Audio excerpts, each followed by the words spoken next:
Àkókò, àkókò, àkókò, àkókò, àkókò ọ̀rọ̀ náà mà ti dé o.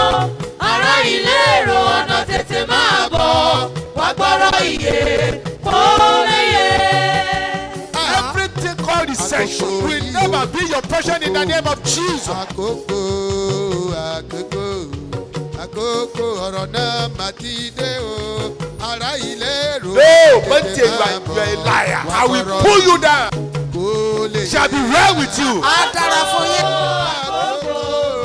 àkókò, àkókò, àkókò ọ̀rọ̀ náà mà ti dé o. Ará ilé. Mo rí rẹ̀ gbà o. àsálẹ̀ agbára jíǹde àsálẹ̀ agbára jíǹde agbára tó ti Jésù Olúwa dìde nínú òkú tójú ti eléni ní àtolùfisùn ó fẹ́ jí ohun rere gbogbo tó ń tò gbé àtẹ̀yí tó ti kú dìde láyé tiẹ̀ náà lásálẹ̀ agbára jíǹde ọjọ́ Friday kejì lóṣooṣù nípàdé ìṣòru ńlá yìí ń wáyé àsálẹ̀ agbára jíǹde ọjọ́ Friday tó ń bọ̀ yìí ni o ní the World Bible Church 1 Ganiyu Murana Close Ajẹ́lógo mile 12 Ketu nílùú Èkó láago 10 alẹ́ dìdájí Prophet J.B. Kumoluyi fẹ́ fagbára jíǹde Jésù pàṣẹ fún iṣẹ́ tó ń tò gbé àtòwò tí ò lọ déédé àti gbéyàwó tó yadi tí ò léso ìdílé tó ń dàrú àti gbogbo ọmọ ológo táráyé ti dógògò lé láti gba agbára àjíǹde àkọ́tún fún ìṣeré àti ìsọdọ̀tun láyé gbogbo ènìyàn ẹ jẹ́ àpàdé lọ́jọ́ Friday tó ń bọ̀ yìí ní the World Bible Church 1 Ganiyu Murana Close Ajẹ́lógo mile 12 Ketu nílùú Èkó Prophet J.B. Kumoluyi lolúwa máa lò láti sọ ire ayé rẹ jí padà lórúkọ Jésù gbogbo ènìyàn ẹ máa bọ̀ fún ìwádìí 08036297770 tàbí 08056559500 Jésù Kristi lọ́lúwa. Praise the Lord. Tell the person by your side that you need the anointing. And I pray we shall receive it tonight in the name of Jesus. We need the anointing to break all our yokes. We need your anointing to heal our diseases. We need your anointing to transform our lives. Kí mọ́lẹ̀ lè dé o, òkùnkùn lè paradà. We need your anointing to break all our yokes. We need your anointing to heal our diseases. We need the anointing to transform our lives. Kí mọ́lẹ̀ lè dé o, òkùnkùn lè paradà. Somebody sing, ìmọ́lẹ̀ dé o, òkùnkùn paradà. Ìmọ́lẹ̀ lè dé o, ìmọ́lẹ̀ dé o, òkùnkùn paradà. We need your anointing, Lord. We need your anointing to deliver us from darkness. Ìmọ́lẹ̀ dé o, òkùnkùn paradà.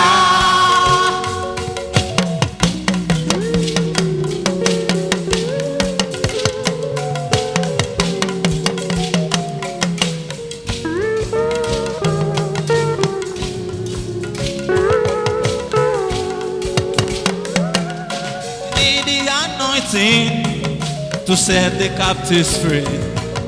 We need the anointing to make the lame to walk. We need the anointing to make the blind to see. Kí mọ́lẹ̀ lè dé o, òkùnkùn lè paradà. We need the anointing to set the captives free. We need the anointing to make the lame to walk. We need the anointing to make the blind to see.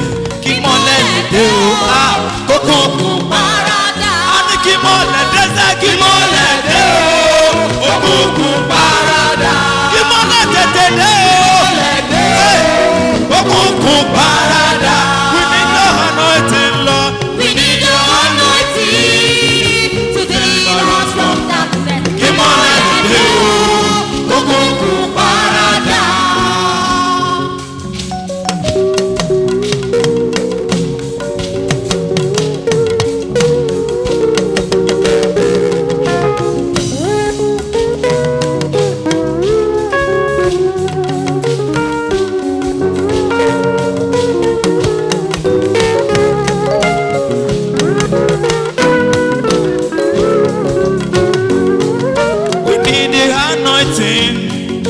to make the barren fruitful.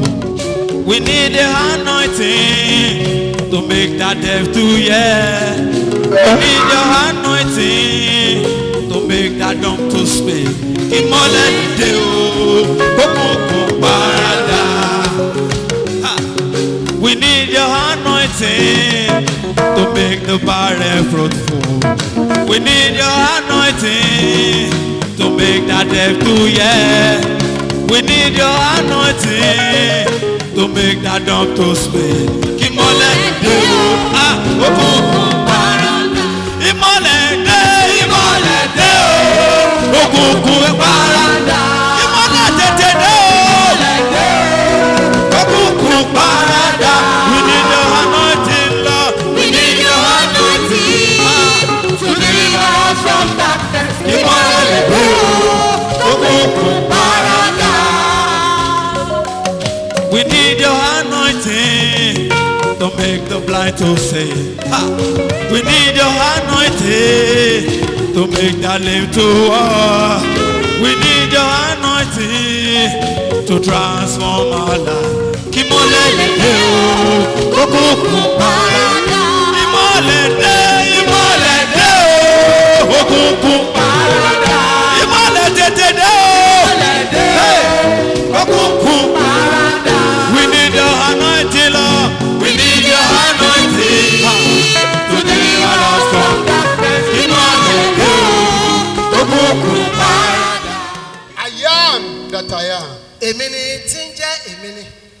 I am that I am. Èmi ni tí ń jẹ́ èmi ni. The beginning Ìbẹ̀rẹ̀ and the end. àti òpin.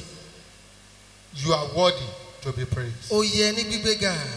Thank you for everything that you have done in our life. A dúpẹ́ fún gbogbo tẹ́ ti ṣe láyé wa. Thank you for what you are about to do right now. Ẹ ṣe fún ṣe Be báyìí. thou exalted in the name of Jesus. Ẹ di gbígbéga lórúkọ Jésù. Every uninvited spirit, Gbogbo ẹ̀mí tá ò fìwé pè. now hear the word of God. Báyìí gbóhùn Olúwa. Be consumed with Holy Ghost fire. Gbiná lórúkọ Jésù. Holy Spirit, Ẹ̀mí mímọ́. move in another dimension. Rìn ní àrà ọ̀tọ̀. Move in another dimension. Rìn ní àrà ọ̀tọ̀. Silence every evil power. Ti kọ́kọ́rọ́ mọ́ gbogbo ẹ̀mí búburú. At the end of this message, Lópin let ọ̀rọ̀ us yìí. have a cause to glorify your name. Jẹ́ kí a nídìí For láti in gbé orúkọ Jesus' rẹ wonderful ga. name, I pray. Ní orúkọ Jésù ìyanu mo gbàdúrà. The workings of the anointing. Bí ìfàmìróyàn ti máa ń ṣiṣẹ́. Let's go to the book of Isaiah 10:27. Ẹ jẹ́ ká Just lọ write it down. ẹ jẹ́ kí a lọ sínú ìwé Àìsáyà orí ìkẹwàá ẹsẹ̀ kẹtàdínlọ́gbọ̀n. And it shall came to pass in that day Yóò sì ṣe ní ọjọ́ náà. that his burden shall be taken away from off thy shoulder, Ni a ó gbé ẹrù rẹ̀ kúrò lé èjìká rẹ̀ and his yoke from off thy neck. àti àjàgà rẹ̀ kúrò lé ọrùn rẹ̀. And the yoke shall be destroyed because of the anointing. A ó sì bà àjàgà náà jẹ́ nítorí ìfàmìróróyàn. One of the works of the anointing is to lift the burden from the life of the victim of the devil. Ọ̀kan lára iṣẹ́ tí ìfàmìróyàn máa ń ṣe òun ni láti gbé ẹrù búburú kúrò lé èjìká ẹni tí Sátánì ti mú so. All evil things Ohun gbogbo tó jẹ́ ibi emanated from Satan's kingdom. lè ó ṣẹ̀ wá láti inú ìjọba Sátánì. Satan came Sátánì wá to do three things. láti wá ṣiṣẹ́ mẹ́ta kan. Number one, Àkọ́kọ́, to steal your property. láti jí ohun ìní rẹ kó lọ. Number two, Ìkejì, to kill, òun náà ni láti pa to render your life useless. tàbí kí ayé rẹ kó kàn wá gbunduku bẹ́ẹ̀. Number three, Ìkẹta, to destroy. òun náà ni láti parun. To destroy. Láti parun. But the anointing of God Ṣùgbọ́n ìfàmìróyàn ti Ọlọ́run can wipe away all these things. ó lè mú gbogbo èyí kúrò. It will not only leave the body, Kì í kàn ṣe pé á gbé ẹrù yìí kúrò. but Satan will destroy everything. Ṣùgbọ́n Sátánì á fẹ́ bà ohun gbogbo jẹ́. But God is here tonight Bẹ́ẹ̀ Olúwa ń bẹ níbí lálẹ́ yìí to redeem you, láti rà ọ́ padà from every destruction of Satan. kúrò nínú ìparun Sátánì yòówù. I thought you would say amen. Mo rò pé wàá sàmì ni. The anointing breaks these followings. Ìfàmìróyàn a máa bà ohun tí mo fẹ́ fẹnu báyìí a máa bàjẹ́. The anointing can break the yoke of sickness in your life and family. Ìfàmìróyàn a máa bà àjàgà àìsàn jẹ́ nínú ayé ẹni. These are the works of anointing. Àwọn iṣẹ́ tí ìfàmìróyàn máa ń ṣe rèé. Everything called sickness. Ohun yòówù kí a pè ní àìsàn. Sickness. Ohun tí a pè ní àìsàn. The anointing will wipe it away. Ìfàmìróyàn a máa nù sọnù. Either uncurable disease, Bóyá incurable àìsàn tí ò tilẹ̀ gbóògùn. anointing will cast it out. Ìfàmìróyàn a máa And gbádànù. destroy it. A sì parun. Number 2, Ìkejì. when the anointing is at work in your life, Nígbà tí ìfàmìróyàn bá bẹ̀rẹ̀ iṣẹ́ nínú ayé rẹ. the yoke of barrenness in your life will definitely famous. Bẹ́ẹ̀ ni àjàgà ìyàgàn nínú ayé rẹ yóò fẹsẹ̀ fẹ́. Number 3, Ìkẹta. the anointing will destroy the power of oppression and depression in your life or family. Bẹ́ẹ̀ ni agbára ìfàmìróyàn yóò mú gbogbo ohun tó pè ní ìnira àti àjàgà ìbìnújẹ́ ọkàn yóò mú kúrò nínú ayé rẹ àti ẹbí Oppression, rẹ. Ti oppression ìnínilára or depression. tàbí ti ìbìnújẹ́ ọkàn. Depression means, when you have depression, Bí ènìyàn bá ní ìbìnújẹ́ ọkàn, you will run insanity. irú ẹni bẹ́ẹ̀ ó lè wá gbówèrè. So, depression is just junior brother to insanity. Níṣe ni ohun tí a pè ní ìbìnújẹ́ ọkàn tó jẹ́ àbúrò kékeré sí ẹ̀mí wèrè. When you have depression, Bí ènìyàn bá ní ìbìnújẹ́ ọkàn, at times where you are talking, gbà míì tó bá ń sọ̀rọ̀ it will not go straight. kò ní jágara. You are coming to somewhere Irú ẹni bẹ́ẹ̀ ó ń tọbì kan lọ ni. that is insanity. Òun náà ní ibi wèrè gan. The anointing of God Ṣùgbọ́n ìfàmìróyàn ti will Ọlọ́run. remove all these things from your life. Gbogbo èyí ni yóò mú kúrò nínú ayé ẹni. The anointing will wipe away generational curse in your life. Bẹ́ẹ̀ ni ìfàmìróyàn yóò mú ohun tí a pè ní ègún ìrandíran kúrò nínú ayé rẹ. These are the things that the anointing can do. Àwọn ohun tí ìfàmìróyàn lè ṣe rèé. Yoke of poverty will be destroyed in your life like it did to Obed-Edom. Bẹ́ẹ̀ ni àjàgà ìṣẹ́ àti òṣì a ó parun kúrò nínú ayé rẹ bí a ti ṣe fún I don't Òbèdédómù. know what you are passing through. Ohun tí ó ń là kọjá lè má yé mi. I don't know. Kò tiẹ̀ yé mi. Peradventure, Bóyá your own may be joblessness. àìríṣẹ́ ṣe ní tìrẹ bí.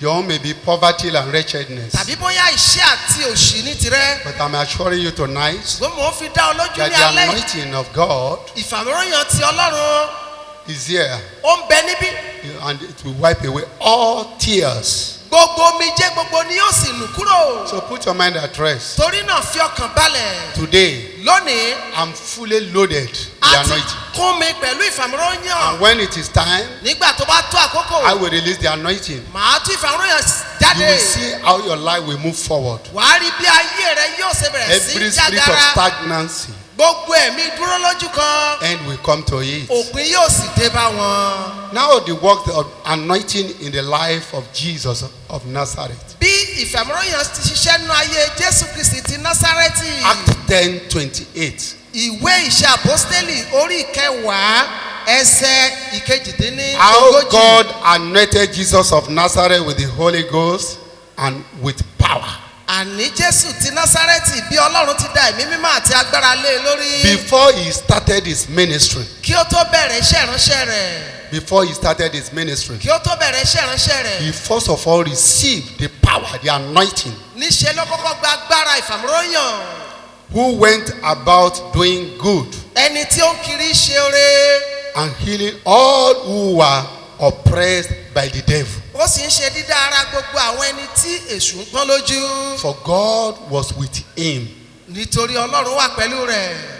Immediately Jesus Christ received the anointing and the Ní- power. ní kété tí Jésù tó gba ìfàmúróyìn àti agbára Then he went out doing good, Bẹ́ẹ̀. healing people. ni ó bá lọ ó sì ń kiri ṣoore ó wo àwọn èèyàn sàn Anywhere he went, ibi gbogbo tó bá rè he was doing good. ó ń ṣe oore Thy mighty healer, olùwòsàn heal ńlá the ni lepers.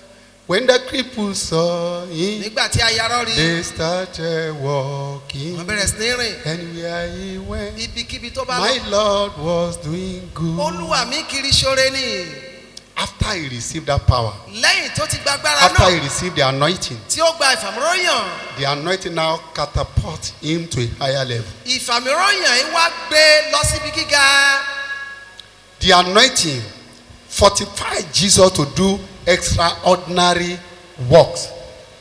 agbára ìfàmúróyàn yìí òun ló ró Jésù Kristi púpọ̀ débi wípé ó ṣe takuntakun tí ènìyàn kan ò lè ṣe. The anointing made him to be known all over the world. ìfàmúróyàn ló mú kí Jésù jẹ́ gbajúgbajà ká gbogbo àgbáyé. By the time you receive the anointing today, nígbà tí ìwọ yóò bá gba ìfàmúróyàn lónìí you and your family ìwọ àti ẹbí will be rẹ known all over the world. a ó dá yín mọ̀ káàkiri àgbáyé. Anything called poverty like wretchedness, ohun tó ń pè ní òṣì àti ìṣẹ́ end has come to it.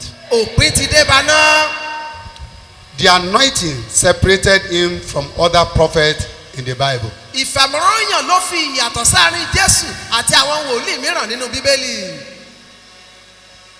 There's a difference ìyàtọ̀ wà between Jesus Christ and all other prophets. láàrin Jésù àti àwọn wòlíì The mìíràn. anointing made him to be unique. ìfàmìróyàn òun ló mú dá yàtọ̀ gédéńgbé.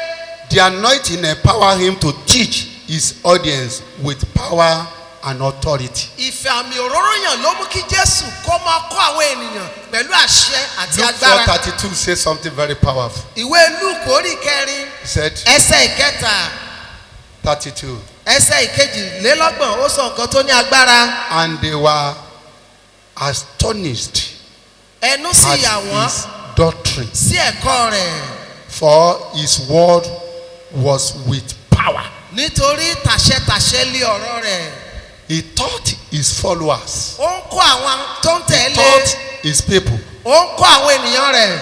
The word of God that is coming out of his mouth, bẹ́ẹ̀ ni ọ̀rọ̀ Ọlọ́run tó ń tẹnu rẹ̀ jáde. followed by extraordinary power. àṣẹ sì ń tẹ̀lé. Just like the devil came to steal, kill, and destroy, bí Sátánì ti wá láti jalè láti pa àti láti parun. Jesus came Bẹ́ẹ̀ ni to give Jésù wá. us salvation, Jésù wá láti fún wa ní ìgbàlà grace, oore ọ̀fẹ́ and peace. àti àlàáfíà. That three things àwọn mẹ́ta wọ̀nyí is very, very important. wọ́n ṣe pàtàkì. Jesus came Jésù wá to give us salvation, láti fún wa ní ìgbàlà grace, oore ọ̀fẹ́ and peace. àti àlàáfíà. But the devil came ṣùgbọ́n èṣù wá to steal, láti jalè to destroy. láti parun. Hallelujah. hallelujah. John 10:10 says something. Jòhánù orí kẹwàá ẹsẹ̀ kẹwàá ó wí kankan. The thief comes not but to steal olè kì í wá bí kò ṣe láti jalè and kill àti láti pa and to destroy. àti láti parun. I have come ṣùgbọ́n èmi wá that they might have life kí wọ́n lè ní ìyè. and that they might have it more abundantly. àní kí wọ́n lè ní lọ́pọ̀lọpọ̀. Abundantly. ní ọ̀pọ̀lọpọ̀. One Yoruba song says, orin Yorùbá kan wípé olè kì í wá bí kò ṣe láti jalè, láti pa, láti parun. the thief comes but to steal, to kill and to destroy. Ohun rere kan kò tọ̀dọ̀ èṣù wá rí o, No. àfìbànújẹ́. no good thing has ever come from the devil but distress. Oore téṣù bá ṣe ní o, The goodness that comes from the devil ìjẹ lẹ́nu ìwọ̀ ló jẹ́. is like a bait put on a hook. Ipò tá a dá ọ sí, Where you've been placed, ṣé bẹ́ẹ̀ ni wọ́n wà? are you still there? Àìkò sí nípò tá a dé yan sí, Because you are not state ló ń rọ̀jò ìnira lẹ́dà lórí. makes affliction to reign on humanity. Ìdí igi ọ̀dán, At the bottom of the tree, níbẹ̀ ni yàrá ọ̀bọ. And that is where the monkey lives. ọmọ ènìyàn yé o. Mankind, dúró sípò tá a dá ọ sí o. stay where God has originally placed you. aláìgbàgbọ́ Oh, unbelievers, ló dàbí aáyán tá a dá lẹ́jọ́. is like a judged or condemned cockroach tó apíìlì sí kóòtù adìyẹ. and made an appeal. àánú to the ṣe court ni. of- So beautiful. ẹyẹ tó lóun bá lọ fò nísàlẹ̀ rodò ìnira ló ń wá. Any bird that dares go swim under the water is looking for ò problem. bá gba jésù lólùgbàlà kó lè padà sípò tó ti sọnù o. It's better you receive Jesus so you return to your original place. aláìgbàgbọ́. Oh, unbeliever, ṣóun ló ń ṣera rẹ̀. you are undoing yourself. aláìgbàgbọ́ o. Unbeliever, ṣóun ló ń ṣera rẹ̀. you are the one undoing yourself. bí wọ́n bá gbàgbọ́ ìwọ yóò rògo ọlọ́run. Just believe and you see bí the wọ́n glory bá of God. gbàgbọ́ ìwọ yóò rí iṣẹ́ ìyanu. And you will see his wonders. Above all, Ju gbogbo rẹ̀ lọ. the anointing made it easy for Jesus to connect to God easily. Ìfàmìíràn yìí òun ló wá mú kó rọrùn fún Jésù When láti we ní are ìsopọ̀ talking pẹ̀lú about Ọlọ́run. connectivity, Nígbà tí a bá sọ nípa ìsopọ̀, it is when you receive the anointing, ìgbà tó bá gba ìfàmìíràn, you'll be connected. a ó so ọ́ pọ̀ mọ́ ọ̀run. And everything that you might lay your hands upon Ohun yòówù tó bá wá dáwọ́ léṣe, shall prosper. á bẹ̀rẹ̀ sí í yọrí síre. Now, what is the anointing? Ẹ gbọ́ kí là ń pè ní ìfàmìíràn gan. It is God's authority and approval given to man to operate in the supernatural. Ìfàmìíràn ó jẹ́ àṣẹ àti ìfọwọ́sí Ọlọ́run tí a fi fún ènìyàn wípé ìwọ máa dábìrà tẹ́nìkan ò lè dá. With the purpose of winning soul for Christ on earth and expanding his kingdom. Pẹ̀lú èrèdí àti máa jèrè ọkàn lórílẹ̀ ayé kí a sì máa fẹ́ ìjọba Ọlọ́run lójú sí i. Anointing of God will allow you to propagate the gospel. Ìfàmìíràn Ọlọ́run á ràn ọ́ lọ́wọ́ láti ṣe ìtànkálẹ̀ ìhìnrere To expand his kingdom. àti láti fẹ́ ìjọba rẹ̀ lójú sí i. The anointing gives ability to do extraordinary. Bẹ́ẹ̀ ni ìfàmìíràn a máa fúnni ní agbára láti ṣe takuntakun. The anointing gives ability to do extraordinary. Ìfàmìíràn a máa fúnni ní ipá láti ṣe ju ohun tí It ènìyàn lè ṣe lọ. helps you to do what others cannot do. Á ràn ọ́ lọ́wọ́ láti ṣe ohun tẹ́nìkan ò lè ṣe. While other people are shouting for things, Nígbà tí àwọn kan bá ń kérora fún nǹkan kan, it will be easier á wá jẹ́ ìrọ̀rùn fún because of ìwọ the anointing. nítorí ìfàmìíràn.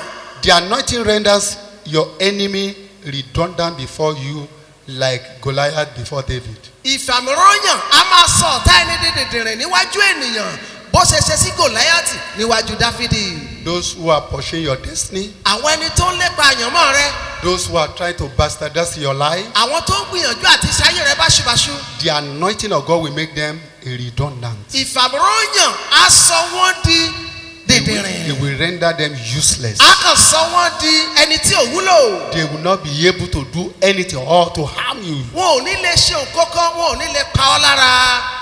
The anointing will protect and fortify you from arrows of the adversaries. Bẹ́ẹ̀ ni ìfàmìíràn yóò dáàbò bò ọ́, yóò sì so di àpáta yí ọ ká lọ́wọ́ ọ̀tá rẹ.